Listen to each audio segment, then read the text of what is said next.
Abebbulaniya Essuula 5.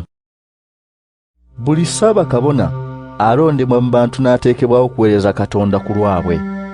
Awaayo ebirabo n'ebitambiro eri Katonda olw'ebibi byabwe. Asobola okukwata empola abo abatamanyi n'abawaba, kubanga naye yennyini munafu mu bintu bingi. Era olw'obunafu obwo ateekwa okuwaayo ebitambiro olw'ebibi bye, nga bw'awaayo olw'ebibi by'abantu abalala. Tewali ayinza kwewa kitiibwa ekyo okuggyako oyo Katonda gw'ayise, nga Alooni bwe yayitibwa. Bw'atyo ne Kristo teyeewayika kitiibwa kya bwassaabakabona, wabula kyamuweebwa Katonda eyamugamba nti, "Oli mwana wange, olwaleero nkuzadde."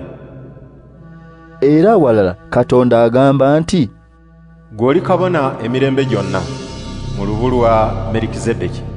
Yesu mu bulamu bwe obw'oku nsi, mu ddoboozi ery'omwanguka ne mu maziga, yeegayirira n'asaba Katonda eyalina obuyinza okumuwonya okufa.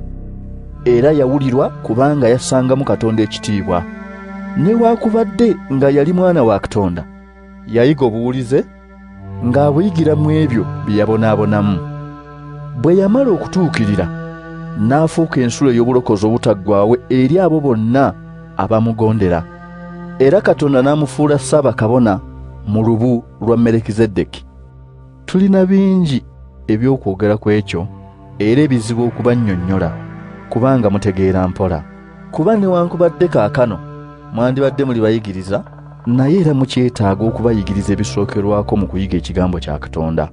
Era mukyasaanira mata, so si mmere enkalubo.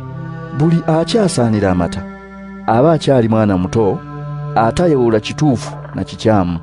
Naye emmere enkalubo y'abantu bakulu, amaze okuyiga ne bamanya okwawula ekirungi n'ekibi.